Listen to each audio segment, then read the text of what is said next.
Morning, everybody. Hopefully you're okay today. It's wet and it's wild outside in Essex, and yeah, normally I put proper clothes on for these, but today I haven't, and I'm just in my bare my bare hoodie, so which my daughter steals quite a lot. I would highly recommend it. It's very warm. It's only like £9 off of Wish, I think, or somewhere. So yeah, coming from my bare hoodie today, unapologetically, I might add. So this morning's session is all about working with parents. So thank you for joining me. Okay, so we can keep this within sort of 15, 20 minutes. I'm going to move on pretty quickly, and no doubt some of you have seen these slides before, just an overview of where I'm coming from, what I'm doing, and some really exciting news. I've just signed for writing a book for Bloomsbury all about becoming a primary Senko. So watch out for that if you are at the beginning or start of your Senko career. So that's very exciting. And yeah, it's all been very good fun. I like getting into schools and meeting people. I enjoy my Senkoing job 1 day a week as well. Love writing for Teacher Toolkit and sorting out their blog, etc., making resources, do a bit of Send Station as well. So I just like to mix it up a bit, really. There's never a dull moment. And yes, just a little bit about my mission, really, just in terms of well-being. And of course, Senkos have a special place in my heart when it comes to well-being, because I think we are a little bit of a forgotten group because we're the only one in the school fighting an uphill battle a lot of the time. So first of all, just in terms of a top-down model to support people in schools, I want to be getting hold of organisations and head teachers and maybe putting some pressure on Ofsted and government and support services. And if anyone's got any bright ideas of how I could do that more effectively, then please let me know, because it can be quite a challenge to get a voice in those bigger forums. And also bottom up in terms of supporting individuals, etc., and things like that, and school staff, just to make sure everybody is getting really empowered to make their own choices, because there's always choices, and quite often they're not black and white choices. They've got shades of grey. There's always emotion involved, and can be quite difficult to make choices, but there is always a choice to make, however difficult things seem. So the mission is to support schools and individuals in advocating for mental health and mentally healthy workplaces with wellbeing at their heart. And I think if there was more wellbeing at the heart of everybody's agenda, then the world would go round a little bit better, wouldn't it? Of course, we know that happy staff would make happy children, and then we'd have good or better outcomes anyway, regardless of anything else. So that's something to bear in mind. I think that's been lost in translation along the way somewhere.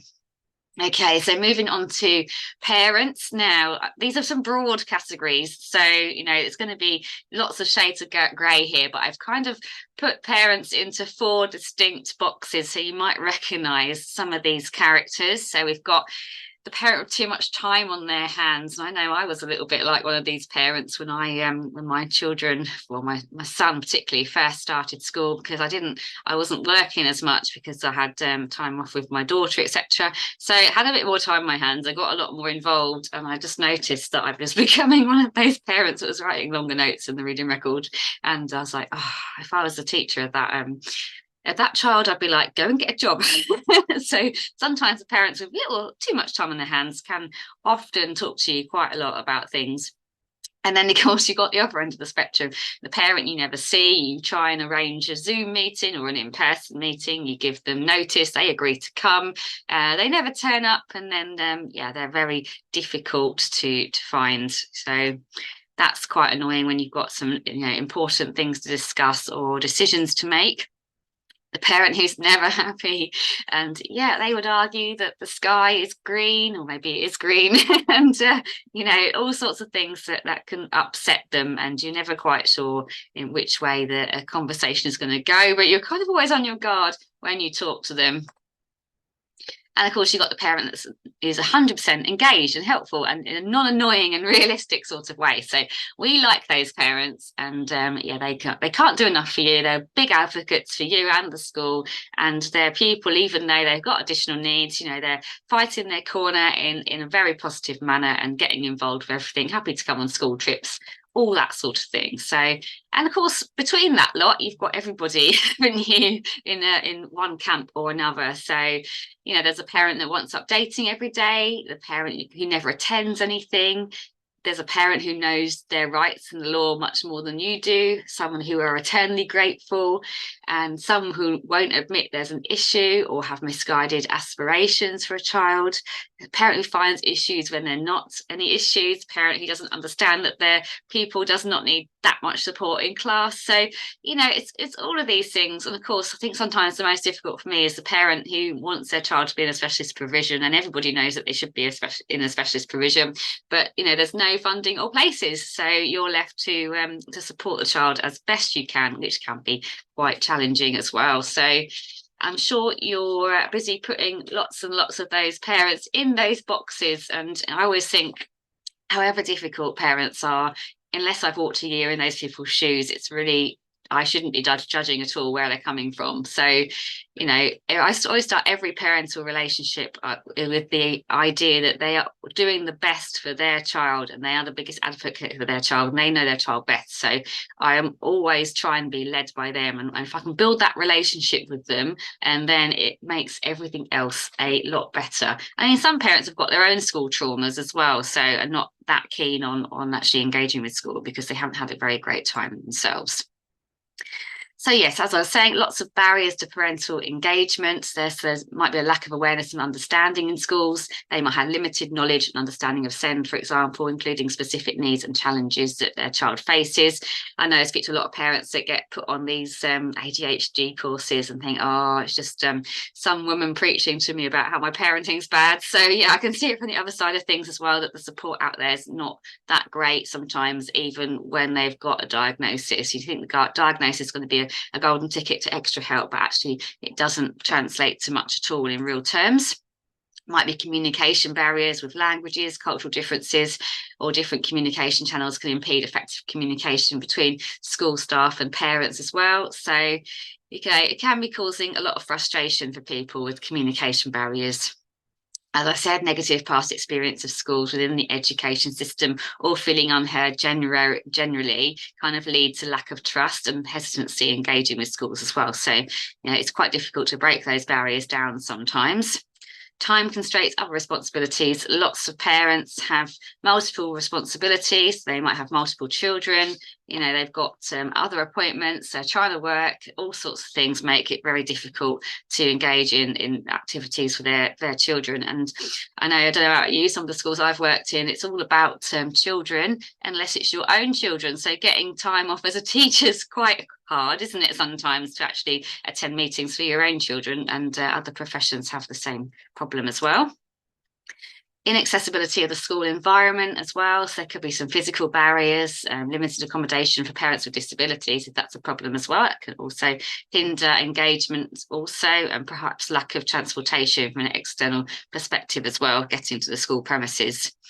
Emotional and psychological barriers. So there may be high levels of stress, anxiety, or emotional burden due to the additional challenges, which may mean that actually coming to a meeting is a step too far, particularly if the parent themselves has got emotional issues anyway, and might limit their capacity to actually be able to deal with the school.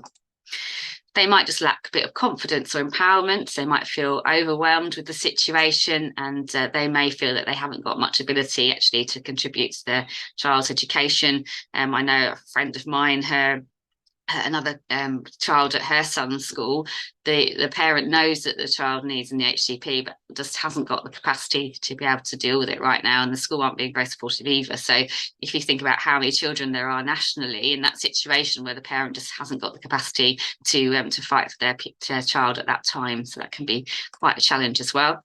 And of course, there's always limited resources and limited support as well. So there's not enough access to information, and support networks can impede parents' ability to engage with the school as well. Sometimes I do find that a lot of the parental forums for SEND are very school bashy. I'm in there as an observer. I mean, my child's got SEND needs as well, so I'm not like I haven't joined just to spy, but it's interesting that a lot of parents trying really hard to advocate and fight for their children, or it seems on the surface of it without digging too far into it, but there's an awful lot of school bashing that goes on, and I think sometimes There's also an awful lot of information around. So for parents to try and pick through the internet to find the quality information in a sea of lots of information and misinformation can also be quite a challenge. So many barriers. And I think, it's the information age, isn't it? And we've got so much information coming from all directions. It can be rather overwhelming at times. So we've got hard to reach parent label, and I hear this bantered around. It's quite a traditional way of looking at things. And if we think about reframing this a bit more, we can actually say that parents could be seldom heard, ignored, underserved, and underreached as well. So there's a lady called Halima Ali, and she has said that hard to reach is a phrase used commonly to describe certain communities who are perceived to be disengaged. To me, it implies blame on the communities themselves rather than questioning why the organisation isn't easily accessible. It disregards the many barriers faced by individuals, such as socio-economic factors. Let's reframe and rephrase to truly be inclusive instead of divisive. As a South Asian female Muslim, I fit the narrative for someone who is portrayed in the media as needing liberation. People like me are portrayed as the voiceless, with saviour-like organisations wanting to provide me that voice. Thank you, but I already have a voice, just like everyone else in the so-called hard-to-reach communities. It's up to organisations to provide a platform for that voice. So that's kind of a different way of looking at things, and actually going into your communities a little bit more and finding out exactly what they need as a community is really, really important. And I would also advocate Chris Dyson's book, Parklands, A School Built on Love, a very good read. Chris is a friend of mine as well. And he's described there was a very deprived area in Leeds, how he changed that school around to an outstanding school by just getting loads and loads of corporate sponsorship, not taking no for an answer. Of course, Chris has got a massive personality as well behind him in order to do that. But at the same time, really good read and lots of top tips in there about how to engage communities. So I'd really recommend that one as maybe a Christmas holiday read. It's quite an easy read. So that's a really nice one to do. And if you want to find a little bit more about Halima Ali as well, then her website is there, or that article that she has quoted from. So just have a consideration. How well do you do these as a school on a scale of 0 to 10? So there's providing clear and accessible information. Ooh, I've lost my mouse. There it is. And implementing effective communication channels. Offering flexible meeting times and alternative methods of participation, providing training and workshops for parents, cultivating a welcoming and inclusive school environment, collaborating with community organisations, establishing a strong support system within the school, and meeting the needs of the community. So I just have a think about it there, and don't just think about it from your perspective. So perhaps this might be a good basis for a parental survey, because it's all very well you thinking it's like when the mat leaders sit in their ivory tower and go, yeah, we're great. So they're sitting at the top looking down and don't actually know what the people underneath them, what their actual opinion is. So actually see if you can get out into the community and find a little bit more information. So invite sort of the parents in. I know that one of the things that my county does with their SEND reviews is actually they go out and find those parents who are underserved and difficult to find in the community and bring them in. I think sometimes they found that they were obviously difficult to engage with at times, and they really had to try hard. But I think sometimes that face-to-face conversation of breaking down those barriers is really important, and actually enables you to kind of get to the crux of the matter so that you can build those relationships more effectively. I know there's particular parents that over the years that have spoken to me, and they'll only speak to me because the school office thinks that they're extremely rude people, but actually I just kind of understand that that shouting is their default, and that's literally how they communicate. And they've got F's in every other word and sentence, and this is absolutely fine, because that's the way they communicate, that's the way their parents have communicated with them, and that's the way they communicate with their children.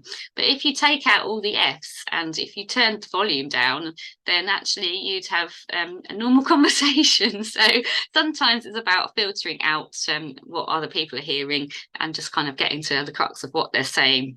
and building relationships that way. And I always like people to end the conversation with a laugh and a joke.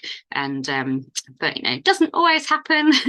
But, that's my aspiration, really, to get everybody to leave at least with a plan moving forward. Right, so my go-to strategies. So lots of these here. Phone calls to parents. I like to get in early if I think that there might be a problem coming up. Just get in early.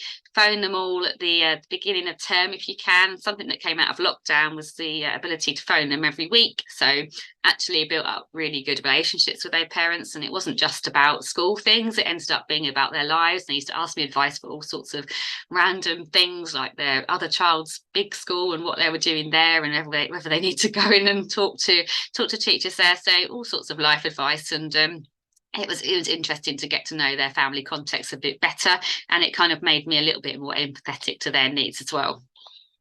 Questionnaires are always good, and there's also a parent questionnaire on my website as well, which you can apply to get access to, so that you can send that out or just change it for your context and send it out. It's all done on Google Forms. So getting their opinion is really important. Coffee mornings. Now, this is a bit of a double-edged thing, because I like coffee mornings when it's like over a few schools and you've got a little bit more networking opportunities, and then you can invite somebody in to speak. But sometimes I've found in the past that anything that you've done after school sometimes, or within the school, you're trying desperately to get all these parents in to do school stuff, but actually they've got such busy lives, then they're not really that willing to engage sometimes. And I get where they're coming from, because as a busy teacher, I've been teaching now for 23 years. So when my second child's got a meeting about like SATs, for example, I'm not going to go to it because I know what they're going to say already. So I'm just going to keep that hour of my life back for myself, and perhaps drink gin and watch Netflix on the sofa instead, because I don't need to know about that. So that's something else to consider as well, isn't it? Difficult conversations. So I don't shy away from difficult conversations, and I think that's important, just to kind of take the bull by the horns, so to speak, and actually just go for it sometimes. And I've had conversations where I thought would go really badly and have gone really well, and other conversations that I thought would be fine have just gone terribly. So I think chalk it up to experience, and the more difficult conversations you've had, then the less you're worried about having them. I've had parents shout at me across the playground, "I'm gonna call Ofsted on you." I'm like, okay, just book a meeting with the head, and then we can all sit down and talk about it. So that sort of threat really doesn't bother me. Communicate struggles as well. So actually tell them, be candid about the issues that schools and finances are facing. It can be really difficult, because you have to take the school stance on a lot of things, because you're the voice or the advocate for what the school's doing, and you have to basically agree with what the school's policies are on things. Even if you don't personally agree with things, you have to kind of put the school perspective across. And I'm always very careful with my wording in that case. So I'm like, well, the school says that, we as a school do this, and I'm just very careful not to say I think that, because that doesn't sit well with me sometimes if I really don't agree. And I always encourage parents to put their complaints or difficulties in writing if it's not something that we can't solve. Accept parental choices as well. If a parent decides you're not the setting for them and they need to go somewhere else, it's not a problem. It's their choice. Sometimes it takes parents a couple of different schools to work out that actually it's not the school that was the issue, and maybe there is an additional need that needs looking at a little bit more. So it kind of takes a second opinion. We all like a second opinion, don't we? We go to doctors, we like a second opinion. So parents are the same, and quite often they don't take things lightly in terms of changing their child's school, because it can mean all sorts of implications for getting the child there, etc. So ultimately, if they want to change schools, then it's not a problem with me. They can do what they like. And at the same time, if you're a school that's oversubscribed, it's quite nice in some ways to go, well, this is how we do it. If you're not liking the way we do it at this school, then there are other schools. So that's also quite a strong position to be in if there's any particular issues. It doesn't help if children have EHCPs, of course, because parental choice means that they can stay at your school if you like. But accepting parental choices, ultimately they've got the best idea for their child at their heart.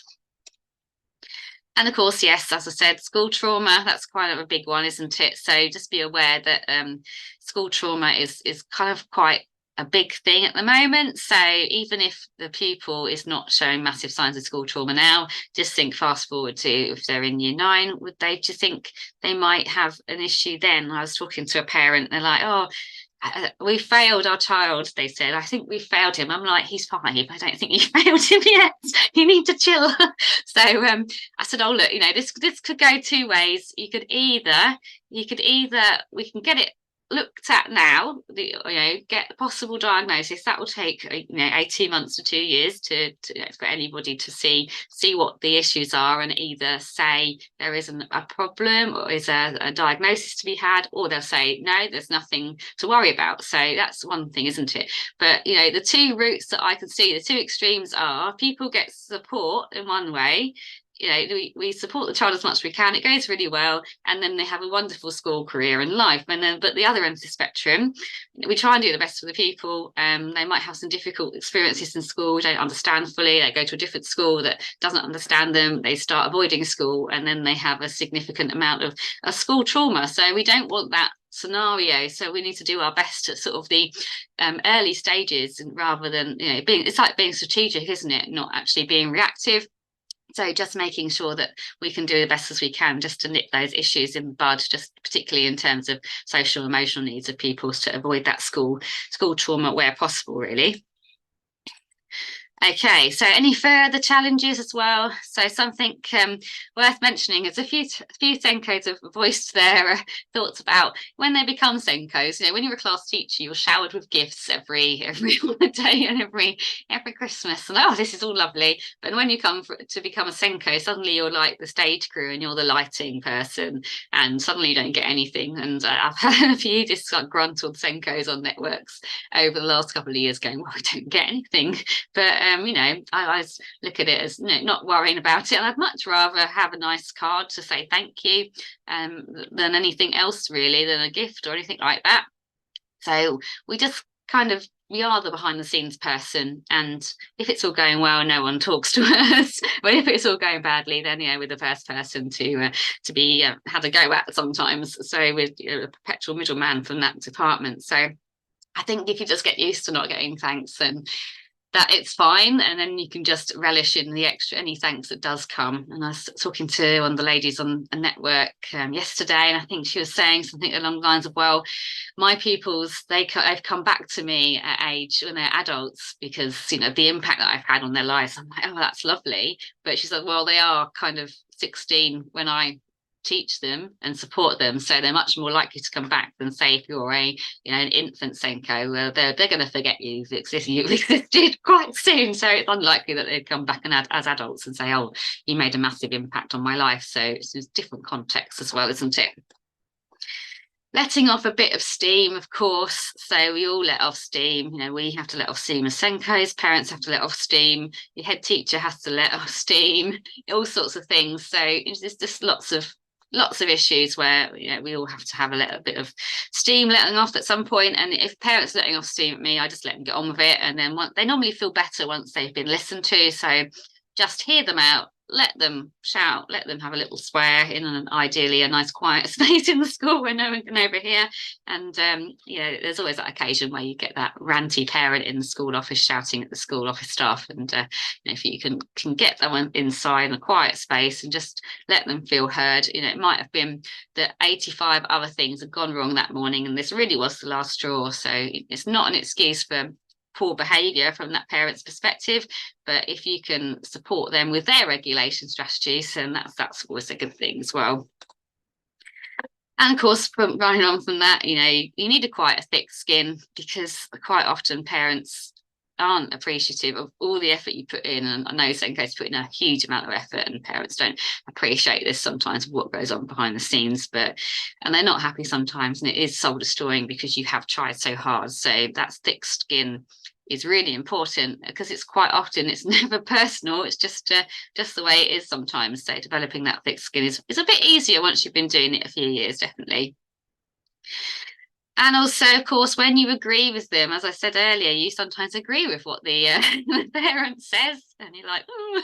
As I said, just to suggest to them that they write a letter to the governors or the head teacher. Sometimes I sort of say, I'm not suggesting you do this, but it might be an idea if you put this in writing and send it further up the chain to see if we can have some more positive changes. So if you agree with the parent and there's nothing you can do from a school perspective, it's kind of like trying to get around it in a professional manner without dropping yourself in it. So that's definitely a life challenge. So it's kind of a little bit of a risk sometimes you have to take, because I think sometimes, it would be easy for the parent to go back to the head and go, your Senko says this and this and this, but hopefully they wouldn't do that and would just sort of say, oh yeah, okay, I'll write a letter and take it a bit further and see where we'll go from there, really.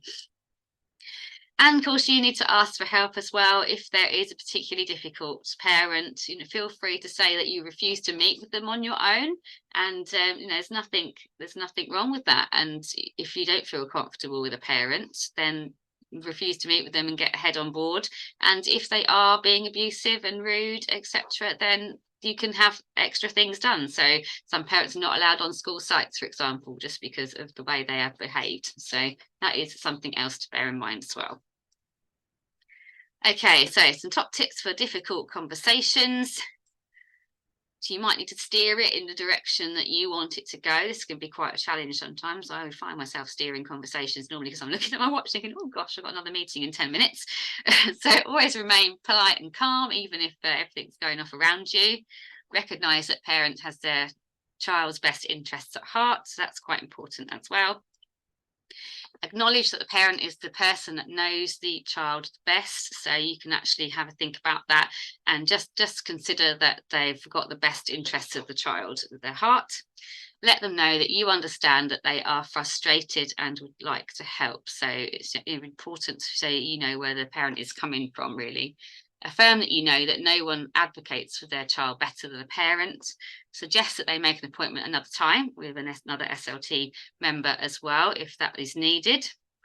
Ask someone passing to see if a member of the SLT is available to support if it's getting too heated for you. Ask them to come in, sit down, have a long chat. Sometimes tissues are required in this situation as well. And you can always say that you're unwilling to engage in the conversation until they can talk to you calmly. There's nothing wrong with you saying that at all. Ensure that in future meetings that you're not alone with them. Report to your head, who will hopefully take action by letting the parent know it's unacceptable to behave in that manner. And diffuse the situation if you can, and hopefully you'll end up with having a good laugh with the parent at the end once they felt heard and once they felt listened to, and you've been able to just create a few actions, simple ones moving forward to just help the situation. I normally say to parents, come back to me in a week if nothing has improved. Come back to me in 2 weeks if nothing has improved. Just keep coming back to me if nothing has improved, because obviously we need to sit down again to discuss it if it's not improved. And also, if you know that a parents' evening is going to be quite challenging, then it's also worth getting in early with that. And then hopefully, I did this as a class teacher as well, and hopefully by the time parents' evening comes around, you can actually say something positive instead of the negative thing that you were going to say. So that's another top tip as well, particularly if you're a class teacher. Okay, so lastly, we've got a little bit about school avoiders, because we don't want children to be avoiding school. We want them to be happy at school. So first of all, if you've got a school avoider that's been having difficulty coming in, sometimes it's a question of reframing mindsets. And this has certainly been a journey for me over the years. So evolving through my teaching career, I've always started from the perspective as why don't her parents make her come in? So that was my thinking probably, 6 or 7 years ago. And eventually I've sort of come round to, I can see that she has a high level of anxiety. What can we as a school do to support with that? Because children don't just wake up one day and refuse to come in. There's a lot going on in the background, and it's really easy to be judgmental about parenting when we haven't walked a mile in their shoes. So, and of course, this issue is also coupled with school trauma as well. Developing that relationship with the family. So a key adult in your school, such as a family liaison officer, is really good for this.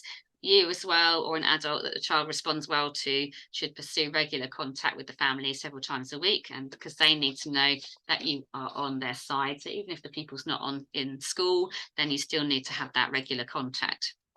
There's lots of individual barriers, so get to the bottom of the specific barriers facing the individual. Some of the children's barriers may not even be things that non-anxious people would consider to be an issue, particularly if the child has additional needs as well. So they might hate eating in a busy dining hall, for example, which would make anxiety really heightened. So if you can remove some of these barriers, or at least meet the child halfway, this can be really good. Working with other agencies, that might be they're already a social worker involved, or an organisation such as CAMS, so there might be a volunteer mentoring service in your area that you can tap into.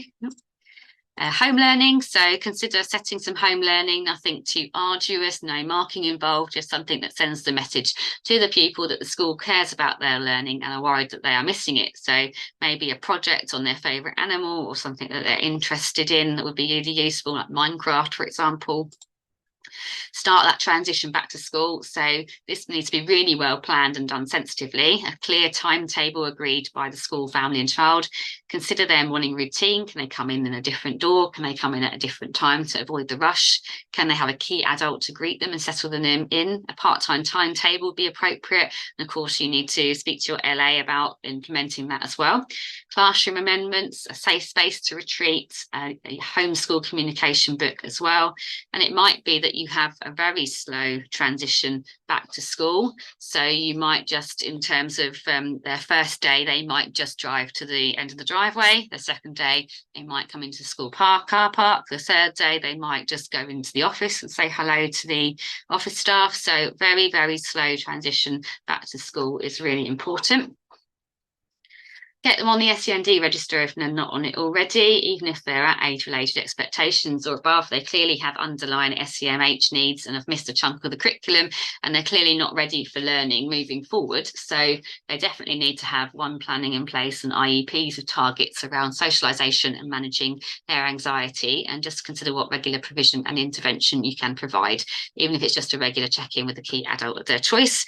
You know, if it's an ongoing issue, then there's no reason why you can't apply for an EHCP, because even if they're not in school, you can say what provision you would be giving them had they been in school, because they'd clearly need a one-to-one person to get them back into the classroom. So you can say all the things that you'd like to give them and how much it would cost in order to get that secured for them. And of course, anxiety-based behaviours. So don't spend too much time trying to analyse how much of the child's behaviour is anxiety versus the child preempting the anxiety and therefore not attempting to engage anyway. So regardless of the behaviours displayed, the feelings around them are really real to the child. So I've tried to reframe my thinking from the label attention-seeking behaviour to attention-needing behaviour. And this helps me to remember that all the attention needs to have an underlying reason, which we may or may not understand, and it all stems from anxiety. So again, this has been quite a journey for me over the years of my career in teaching as well. Right, there we go. So that's the end. So thank you for joining me, or thank you for watching this on YouTube if you're popping in afterwards to look. And just to let you know as well that I provide SEND support CPD for individual schools, and I need to update my poster on here actually, because I've updated my offer to include 9 SENCO CPD slots over the year, and I can do extra bolt-ons for LSAs, and there's also other things going on throughout the year as well. There's all my webinars are included, lots of best practice recommendations, ongoing support, many resources. Friendly face, you can always DM me or ask me for any support that you need. And if you do it before the 10th of, is it the 10th? Oh, it's the 8th day of November. So if you do it before the 10th and use the code SwearySenko as well, then you get an extra £10 off in my shop. So have a little look at that. And I can also support trusts as well. I've got 3 trusts on the go at the moment. So I've got space for possibly 1 or 2 more over the years. And I can also help your school with coaching, with pupils, training, personal coaching, particularly if you've got interviews coming up and things, or nurture provision if you wanted to set that up, or any other school development such as action planning and stuff like that. So that's all on my website if you want some more information. And there we go, that's just a little post about my interview coaching sessions as well. There we go. So thank you for coming, and please let me know if you've got any questions. You can either stay for a Q&A, or you can just let me know after and email me if you've got any specific questions as well. So